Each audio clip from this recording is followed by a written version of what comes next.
E estes são os que testificam na terra: o Espírito e a água e o sangue. Estes três concordam em um. Quando a gente fala de purificação, que é o outro lado dessa revelação do elemento da água, a gente percebe que a questão da purificação, ela sempre vai andar junto com o sangue. Então, quando a gente fala do sangue, eu queria ler também com vocês Efésios capítulo 1, versículo 6.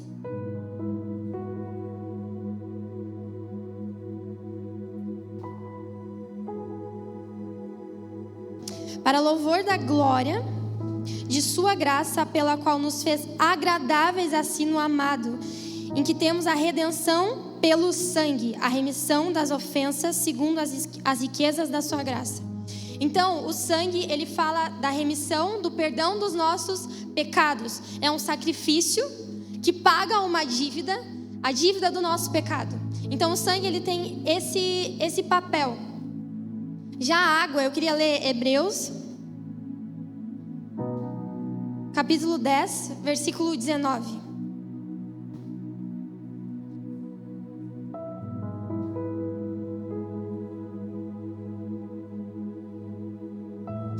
Tendo, pois, irmãos, ousadia para entrar no santuário pelo sangue de Jesus, pelo novo e vivo caminho que ele nos consagrou pelo véu, isto é, pela sua carne, ou pelo sangue. E tendo um grande sacerdote sobre a casa de Deus, cheguemo-nos em verdadeiro coração, com inteira certeza de fé, tendo os corações purificados da má consciência e o corpo lavado com água limpa. A água, ela fala sobre a limpeza, sobre retirar mesmo essas impurezas da nossa má consciência, dos nossos maus pensamentos, da nossa má conduta. Então o sangue, ele paga o preço por algo, ele nos redime, e a água, ela nos purifica, ela nos limpa. E eu queria que a gente olhasse para o modelo que o Senhor colocou no princípio. O Senhor criou nós para que nós estivéssemos naquele modelo, que é o Jardim no Éden. O Senhor, ele sempre desejou ter um relacionamento com os seus filhos, com o homem. E isso ele revela ao longo de toda a Bíblia.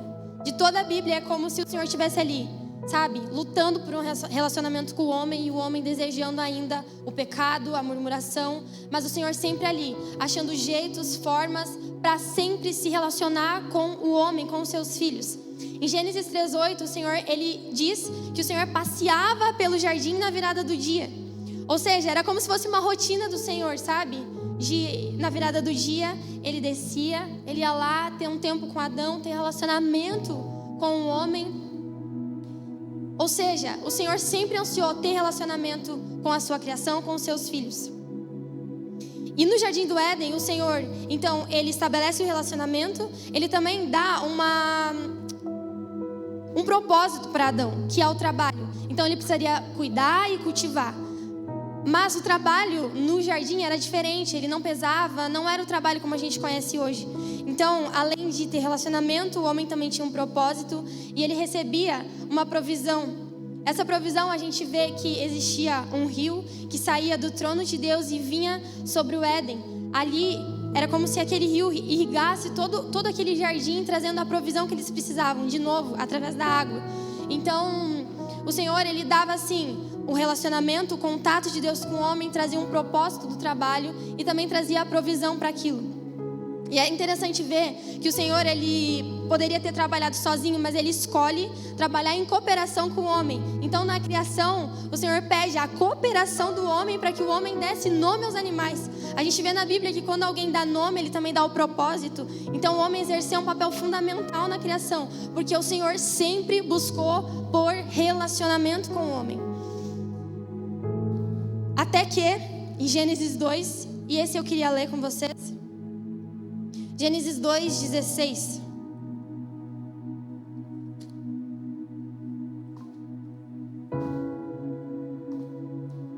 Gênesis 2:16. E ordenou o Senhor Deus ao homem, dizendo: de toda árvore do jardim comerás livremente, mas da árvore do conhecimento do bem e do mal, dela não comerás, porque no dia em que dela comeres, certamente morrerás. Eu queria perguntar para você, e eu gostaria que você me respondesse: qual é a primeira ordem do Senhor ao homem que a gente acabou de ler? Qual é a primeira ordem? Se o Cláudio tivesse aqui, ele já ia estar gritando. Alguém chuta, qual é a primeira ordem, Gui?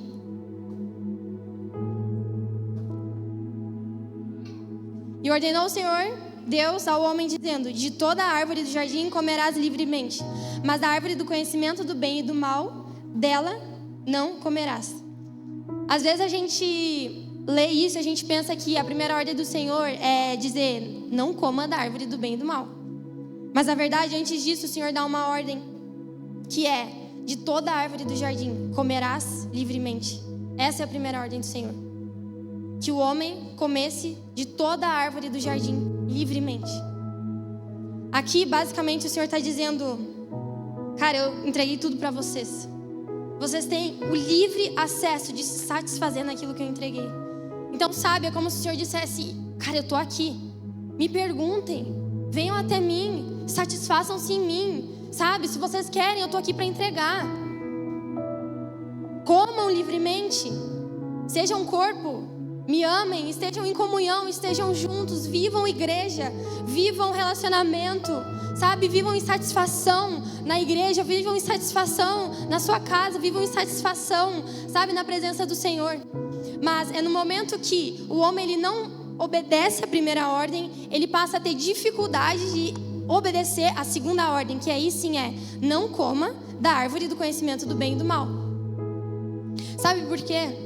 Porque o nosso lugar de insatisfação, ele começa porque a gente não come livremente na mesa do Senhor. Então a gente fica com fome. E aí quando a gente fica com fome, a gente busca qualquer árvore para se satisfazer. E aí a gente acaba comendo no lugar errado. E aí qualquer serpente que entra, por a gente estar com fome, a gente aceita aquele alimento que às vezes é um lixo, às vezes é venenoso, mas por não ter se satisfeito na mesa do Senhor, a gente com fome aceita qualquer outro tipo de alimento. Então o seu lugar de satisfação, ele começa porque você não comeu livremente na mesa dele. E agora você está com fome. O teu corpo anseia por algo maior. O teu espírito anseia por um propósito maior. E se você não encontrar isso na mesa do Senhor, você vai tentar encontrar isso em outros lugares. E aí que a serpente entra, trazendo engano, trazendo dúvidas. E aí, toda a descendência de Adão, ela precisa pagar um preço, que é o preço que a gente leu aqui: morte. Porque no dia em que dela comeres, certamente morrerá. Então, esse era o nosso preço.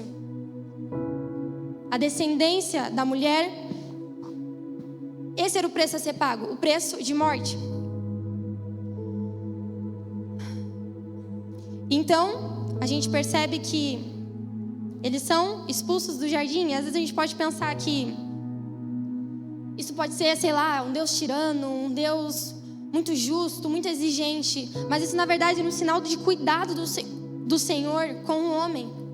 Porque o Senhor protegeu a árvore da vida, expulsou o homem do jardim para que ele não tivesse acesso àquela árvore. Então o Senhor, ele expulsou o homem do jardim, não como um tirano ou como um Deus mau, mas porque ele amava tanto, ele ama tanto a sua criação, que ele, como um sinal de cuidado, de zelo e de graça, tirou o homem do jardim. Então a gente começa a perceber, de novo, algumas misturas entrando. E aí a gente percebe o Senhor, ele fazendo a sua aliança com Abraão, Desculpa, gente, volta. Antes disso, Noé. O Senhor, ele então expulsa o homem do jardim. E as misturas começam a aparecer tanto. Homens começam a se casar com outras mulheres de outras culturas e o pecado começa a entrar. Até que nos dias de Noé a promiscuidade era tão grande, a promiscuidade era tão, tão escancarada, tinha tanta mentira, tanta prostituição, a lascívia era tão escancarada, tão grande, que por justiça e por graça, o Senhor, Ele purifica o mundo através do quê? Da água. Então, o dilúvio, ele não foi um sinal de maldade do Senhor, mas um sinal de graça do Senhor. Porque o Senhor sabia que naquele tempo, naquela época, ainda existia um homem que era justo perante aquela geração, que era Noé. Mas eu fico me questionando quanto tempo aquilo duraria. Será que os filhos de Noé seriam fiéis como foi o seu pai? Então eu vejo que por graça, por misericórdia do Senhor e por amor do Senhor, Ele envia o dilúvio para que mais uma vez a humanidade tivesse chance de ter um relacionamento com o Pai. Mais uma vez, o Senhor, Ele, através da água, purifica o mundo. Através da água, Ele mostra o seu sinal de graça, de poder, de redenção. Então, Noé, junto com a sua família, ele é usado como um libertador naquela época, para que mais uma vez o homem tivesse uma chance de ter acesso ao Senhor. E a gente pode se perguntar, por que o Senhor faria isso? E que tipo de princípios o Senhor usa para destruir um mundo inteiro e simplesmente salvar uma única família? E eu queria que colocassem no telão 2 Coríntios 6,14.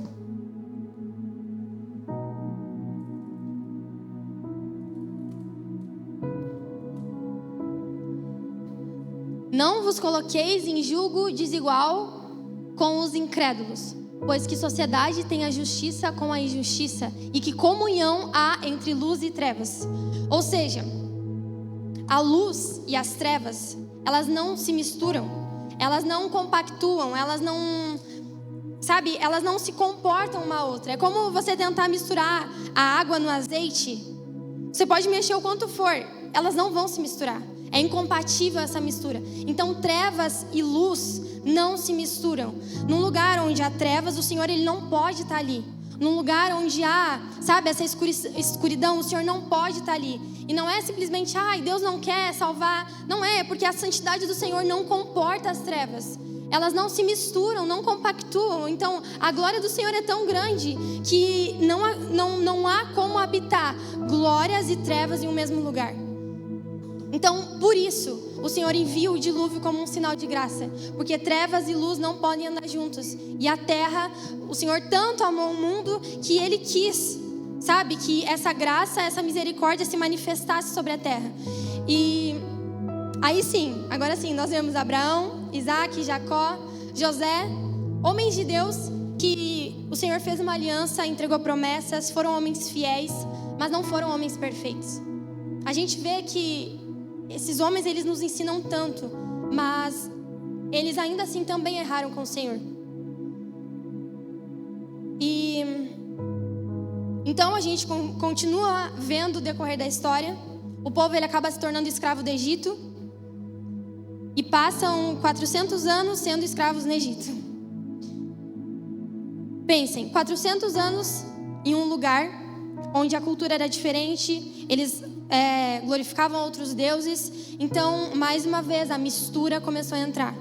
Então, o povo que era o povo de Deus passou a desejar os peixes do Egito, passou a confiar nos deuses do Egito, passou a se casar com mulheres egípcias. Então, começou a haver de novo aquela mistura.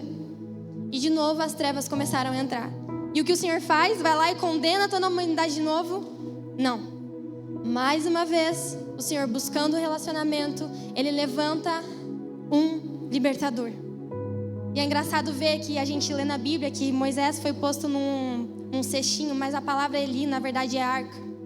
Mais uma vez, o Senhor levanta um libertador. Esse libertador é colocado sobre uma arca e colocado sobre as margens do rio Nilo. Então, de novo, através da água, o Senhor usa um instrumento para libertar um povo. E então começa o ministério de Moisés. Ele vai e luta pelo povo, e ali o Senhor começa a manifestar tanta graça. O Senhor começa a mostrar que Ele é um Deus maior do que os deuses do Egito.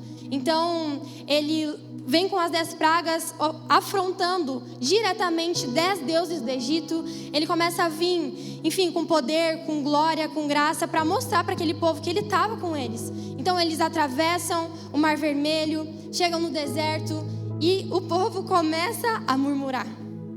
E eles começam, cara, Deus nos tirou do Egito para morrer aqui no deserto. Eu tô com saudade da terra que eu tava.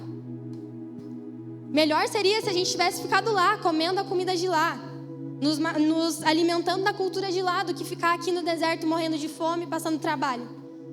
E o Senhor, mais uma vez, buscando relacionamento, buscando ter relacionamento, ter esse contato com o seu povo, Ele vem e apresenta as leis. E aí a gente pode olhar para as leis pensando que... Por que Deus entregaria leis tão difíceis de cumprir? Ele sabia que o povo não ia conseguir cumprir aquele tanto de lei. E se você está acompanhando a jornada bíblica, você sabe que são muitas leis. Por que Deus faria isso? Sabe?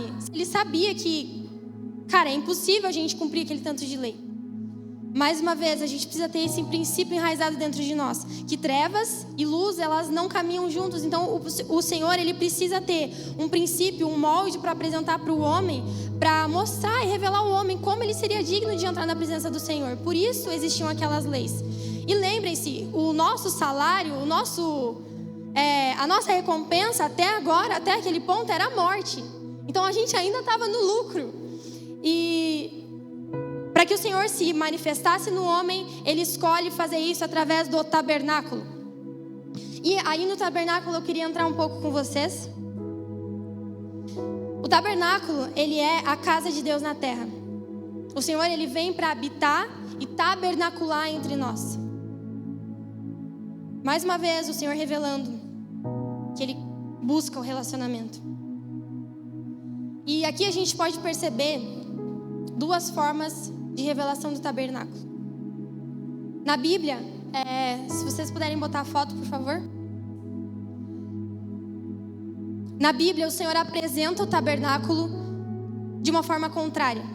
Então, o sacerdote, para entrar na presença do Senhor, ele precisaria entrar pela porta, passar pelo altar de bronze, entrando na bacia, entrando no tabernáculo, até enfim chegar na Arca da Aliança, que era o lugar santíssimo. Esse era o caminho que o sacerdote precisava percorrer para entrar na presença do Senhor. Só que na Bíblia, o Senhor, ele começa revelando o tabernáculo da arca. Então ele começa na arca e ele vem vindo até finalizar no altar de bronze. A ordem que o Senhor nos apresenta, a casa dele, a presença manifesta dele no deserto, é ao contrário da ordem que o sacerdote deveria entrar. Isso nos mostra que, em primeiro lugar, antes de qualquer coisa, antes de nós decidirmos entrar na presença do Senhor, entregar as nossas coisas para o Senhor, passar pela porta, antes disso, o Senhor, Ele entrega a presença dEle a nós. E Ele diz que antes de vocês me escolherem, antes de vocês entrarem, eu já escolhi vocês. Então vocês já são o meu povo escolhido. Eu já entreguei a minha presença para vocês. Então eu começo no essencial, na arca, onde a minha presença é palpável, onde a glória do Senhor é vista. Lá é o início de tudo. Então o Senhor começa revelando de lá. Lá é o principal. Lá é o centro de tudo. É o Senhor dizendo: vocês não merecem, vocês não conseguem sozinhos, mas eu, por amor, por graça, por misericórdia, por perdão, eu me revelo a vocês, porque eu escolhi isso. Então, sabe, a graça do Senhor, ela é sim imerecível, ela é irresistível, porque o Senhor já nos escolheu. Ele já nos escolheu. Então, antes de qualquer coisa, saiba que você já tem um destino, você já tem um propósito, você já tem um chamado, você já tem uma identidade. Sabe, isso o Senhor já concretizou, e Ele revela isso ao longo de toda a Bíblia. Então, essa é a ordem que o Senhor se revela a nós. Porém, existe dois lados. O Senhor, Ele já nos escolheu, Ele já se apresentou a nós. Mas existe um papel fundamental nisso, que somos nós. Nós também precisamos dizer sim para o Senhor. Nós também precisamos escolher o Senhor. E o caminho para isso, Ele já nos revelou. O nosso caminho começa pelo altar de bronze, passando pela porta, indo ao altar de bronze, passando pela bacia de bronze. Então esse é é a nossa caminhada até o Senhor. A caminhada do Senhor a nós, Ele já revelou, Ele já nos escolheu. Mas para que nós entremos na presença, o Senhor também já revelou alguns princípios. Então a gente começa pela porta. João 10:9, Jesus fala: eu sou a porta. Se alguém entrar por mim, será salvo. A gente percebe aqui que o início de tudo começa por Jesus. começa aceitando Jesus, confessando Jesus como seu Salvador e passando pela porta, porque Ele é a porta, e se alguém entrar por mim, será salvo. Depois a gente vai para o altar de bronze. O altar de bronze era onde o sacerdote entregava sacrifício ao Senhor. Então ali ele matava o animal, entregava como sacrifício ao Senhor, e ali fala especificamente do sangue. Então, para que ele passasse para entrar na presença, ele precisava derramar sangue e entregar sacrifício. E esse sacrifício não era qualquer animal que ele encontrava na rua, não. Existia um padrão a ser entregue. Então o animal ele precisaria ser sem defeitos e sem manchas, enfim, o animal precisaria ser um animal perfeito. Depois de passar pelo altar de bronze, a gente tem a bacia de bronze. E ali é onde o sacerdote ele se limpava do sangue do sacrifício e era simbolicamente purificado das suas impurezas. Então ele passava pelo altar de bronze, fazia o sacrifício, ele se sujava de sangue, se sujava daquele ritual, então ele ia para a bacia de bronze. Ali ele era limpo, ele era purificado das suas impurezas. E um detalhe importante que o Senhor descreve é que as vestes do sacerdote, elas precisavam ser puras, ser limpas. Então, no momento que o sacerdote passasse pela bacia, as roupas dele, as vestes de linho fino precisariam estar limpas. Então não podia ter nenhuma mancha de sangue, nem nada disso. E eu acho interessante a gente ver aqui que, vamos lembrar, o povo ele estava no meio do deserto e o Senhor veio trazendo a habitação dele sobre a terra. E eles tinham que se limpar numa bacia com água. A questão é, da onde que vinha essa água se eles estavam no deserto? E aí a gente lembra, da onde vinha a água que estava sustentando o povo? Vinha da rocha que Moisés bateu. Então de lá saiu água. Então eu acredito que a água dessa bacia vinha da rocha. Então, depois de passar pela água, que vinha da rocha, eu acredito, aí sim eles podiam acessar o santo lugar. Ali tinha o candelabro, a mesa dos pães e o altar de incenso. Então eles passariam pelo véu, para aí sim entrar no lugar santíssimo, onde tinha a arca da aliança com os querubins, e ali é onde habitava a glória de Deus. Amém? Vocês estão entendendo?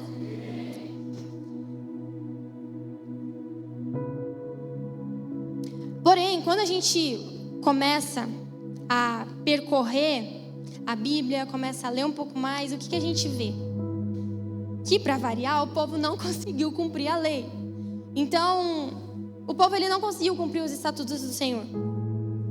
Eles não conseguiram obedecer. Então, a geração seguinte acessa a terra prometida, mas mesmo assim a gente percebe que os reis começam a entrar e os reis, alguns faziam o que era agradável ao Senhor, mas outros não. E a gente percebe, o que sempre me chamou a atenção, é que o principal meio de contaminação daquele povo, uma vez que eles acessaram a terra prometida, era a mistura que eles faziam com os povos que eles conquistavam as terras.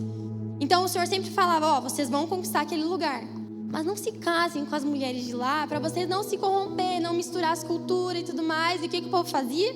Casava com as mulheres de lá. Então começou de novo a acontecer uma mistura. É o jugo desigual, trevas e luzes não andam juntas. Então, de novo, começou a acontecer mistura. Os reis entravam, reis saíam, os povos iam se misturando. E eles não conseguiram obedecer ao Senhor. As leis, eles não conseguiam cumprir 100%. Então, até que o momento, a arca ela é roubada, o governo da Babilônia ele é exercido sobre o povo. Então, o que a gente pode tirar de conclusão de tudo isso? É que, basicamente, a gente não consegue pagar o preço pela nossa dívida. A gente já tentou e não deu certo. A gente não consegue pagar por esse preço.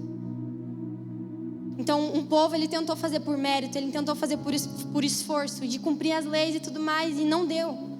Não conseguiram. E a conclusão que a gente pode tirar disso é que nós não conseguimos fazer pelo nosso próprio esforço. A gente não tem capacidade de pagar a nossa dívida. E a nossa dívida é dívida de morte. Vamos lembrar lá de Gênesis. Nós não conseguimos pagar a nossa dívida. Então, a gente precisa lembrar que o estatuto do Senhor, as leis do Senhor e os princípios do Senhor, eles são princípios perfeitos. Então, antes de tudo, o plano do Senhor sempre foi perfeito. E a gente lembra de estatutos que desde a criação, eles já revelavam o preço que precisaria ser pago para que nós pudéssemos ter o pleno relacionamento com o Pai. Levíticos 16 fala sobre o preço da expiação ou purificação, que deveria ser pago com vestes sagradas e puras. Ou seja, alguém precisaria pagar o preço com vestes sagradas e puras. Essa pessoa, ela precisaria ser sem pecados, sem nenhum resquício de iniquidade, sem nenhuma marca de contaminação. Em Êxodo 12, a gente vê que o pão, ele deveria ser sem fermento. Quando a gente vê o fermento na palavra, fala do orgulho, da vaidade, da soberba. Ou seja, o pão, ele deveria ser sem fermento. O preço a ser pago precisaria vir de um lugar em que não há orgulho, não há vaidade, em que há 100% de uma humildade pura. Em Êxodo 22 fala, o sangue traz salvação. E o sangue derramado do cordeiro deveria ser sem defeitos e sem nenhum osso quebrado. Em Deuteronômio, eu estou falando Deuteronômios a semana inteira e o pastor Rafa fica me zoando. Deuteronômio 21, 22, esse eu queria ler. Deuteronômio capítulo 21, versículo 22.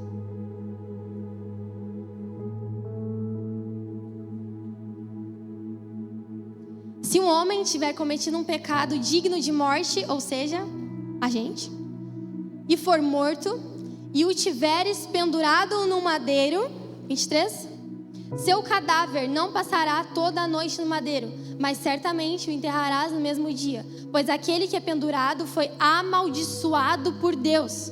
Assim, não contaminarás tua terra, que o Senhor teu Deus te dá como herança. Aqui o Senhor também apresenta um estatuto de que o cordeiro, o sacrifício a ser entregue, ele seria entregue sobre o madeiro e também ele tomaria a maldição. Ele se tornaria maldito diante dos olhos de Deus.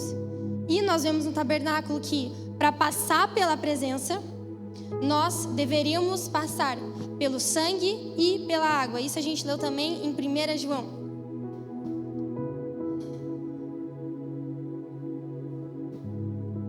Eu queria chamar a equipe para subir. Eu já estou indo para o final. Aqui eu acredito que vocês sabem de quem a gente está falando. Toda a revelação, desde a criação, passando pelas leis e tudo que o povo viveu, tudo isso aponta simplesmente para uma pessoa, que é Jesus Cristo. Ele se revela ao longo de tudo, de todas as coisas. Ele mostra que ele sim foi o sacrifício perfeito pelos nossos pecados. Ele foi o sacrifício que nos deu acesso ao relacionamento com o Pai. Na mulher samaritana, a gente vê que ela vai ao poço e o Senhor pede água a ela. Jesus pede água para a mulher. Então ela entrega água a ele e ele começa a revelar quem ele é. Ela recebe a revelação de Cristo, de novo, com a água ali junto. A mulher que era imerecedora, uma mulher pecadora, uma mulher que não tinha, sabe, o conhecimento, a revelação dos judeus. Ela recebe a revelação de Cristo e ele pede água a ela. Então ele começa a revelar sobre a vida dela e tudo mais. E então ele diz: uma vez que você beber dessa água, uma vez que você vier a mim, você nunca mais terá sede, porque eu sou a fonte de águas vivas. Para finalizar, eu quero ler com vocês João 19.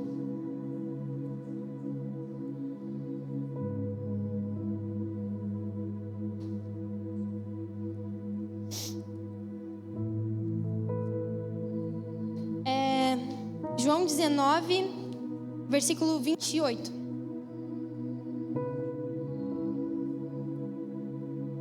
A morte de Jesus.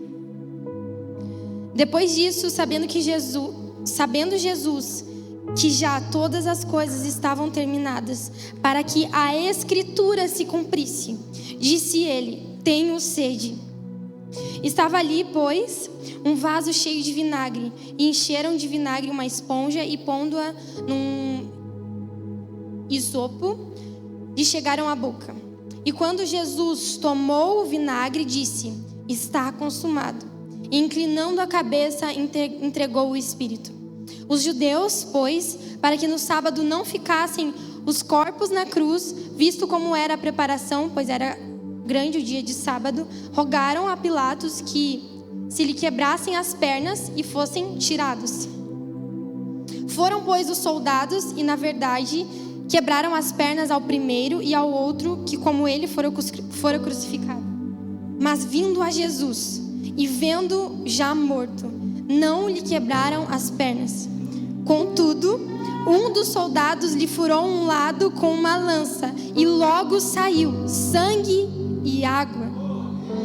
E aquele que o viu testificou, e o seu testemunho é verdadeiro, e sabe que é verdade o que diz, para que também vós o creiais.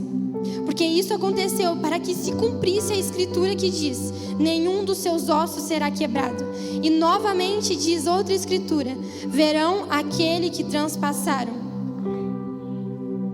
Jesus, ele entregou tudo por nós e ele foi o sacrifício perfeito.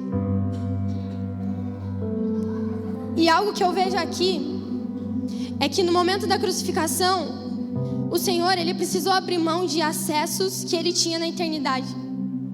Então Jesus, ele precisou se fazer 100% homem, precisou passar pelo deserto, precisou passar por todo tipo de provação que homem passa.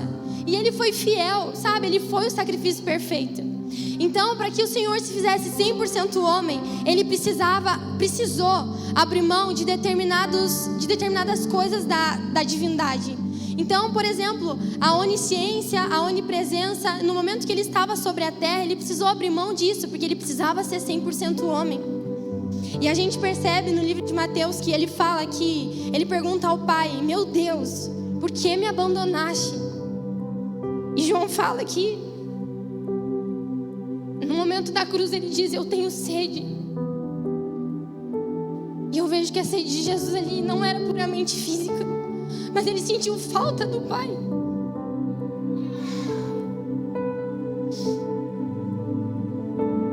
E no momento que o homem podia ali, sabe, agradecer pelo sacrifício, ele zombou do Cristo, ele zombou do sacrifício de Jesus, ele zombou, ele não creu. Então, sabe, zombando da cara de Jesus, ele entregaram um vinagre. No momento que o Filho de Deus teve sede, a humanidade não soube servir o Filho de Deus.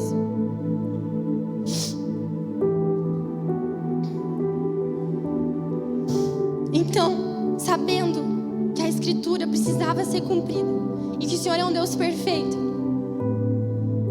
ao retirar os homens da cruz, eles precisavam quebrar as pernas para ter certeza de que ele estava morto.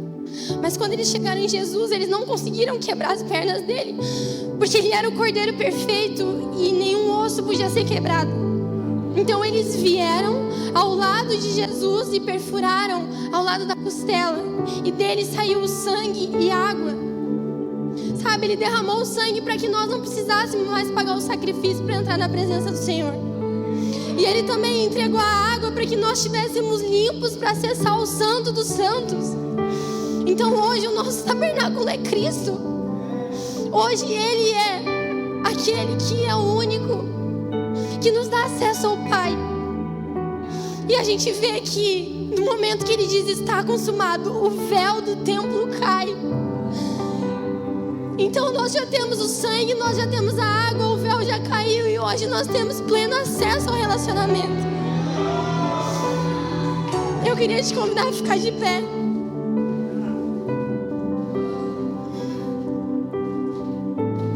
Nós precisávamos de alguém que fosse santo, que fosse puro. Nós precisávamos de um sacrifício perfeito.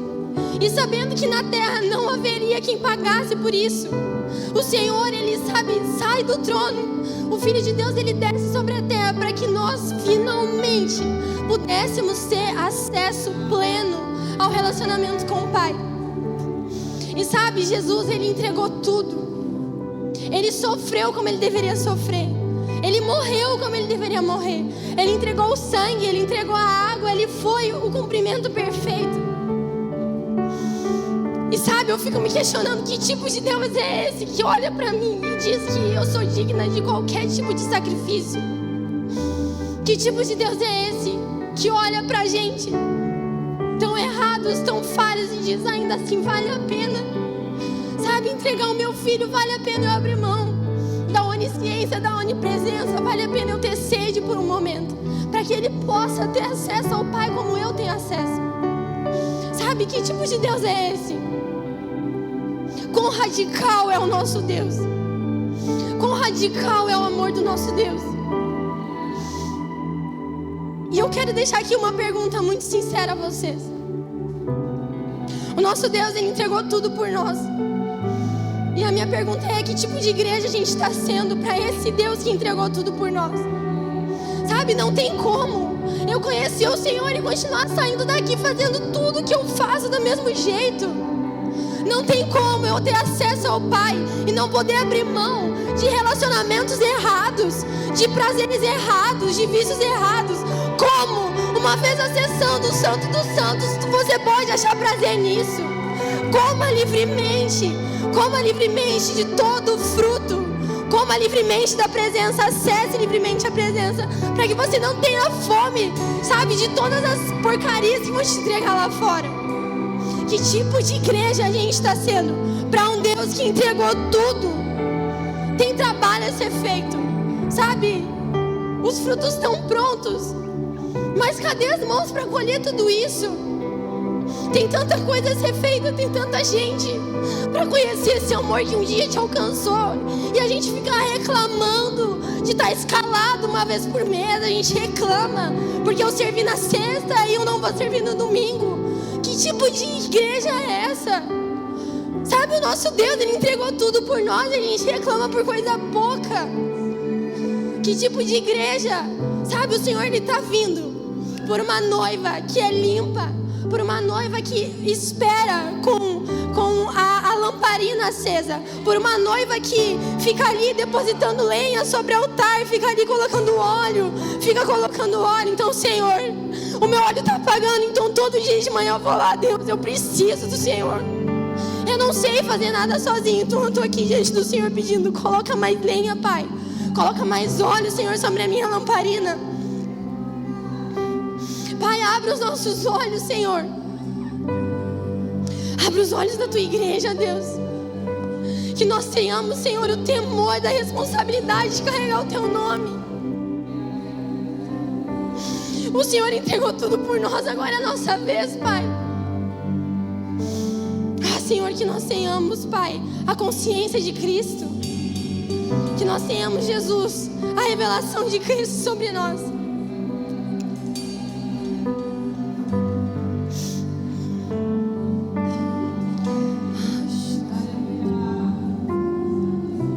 Sabe que constantemente o Senhor perguntava aos discípulos: o que vocês querem que eu faça?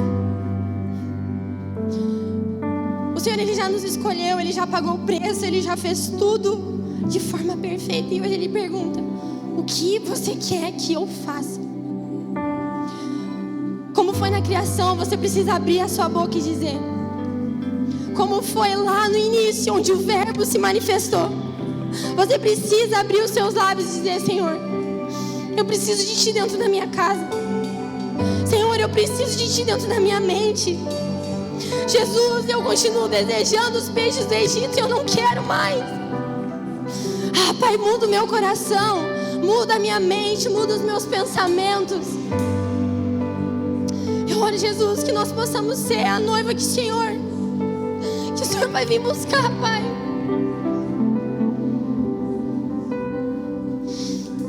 Que nós sejamos, Senhor, a noiva que te espera com vestes limpas, lavadas pela água da vida. Que nós tenhamos, Senhor, consciência da responsabilidade de ser igreja. Que nós tenhamos, Jesus, a consciência da revelação da cruz. Que nós tenhamos, Jesus, a consciência de um chamado ao relacionamento com o Pai. Fomos chamados, Senhor, para habitar em Ti. Fomos chamados, Jesus, para ter um relacionamento com o Pai. E hoje o acesso é livre. Não existe mais sacrifício ou véu que nos impeça. Porque o Senhor foi o sacrifício perfeito, Jesus. O Senhor foi aquele que é e que sempre será. Obrigada, Jesus, pelo sacrifício entregue a nós.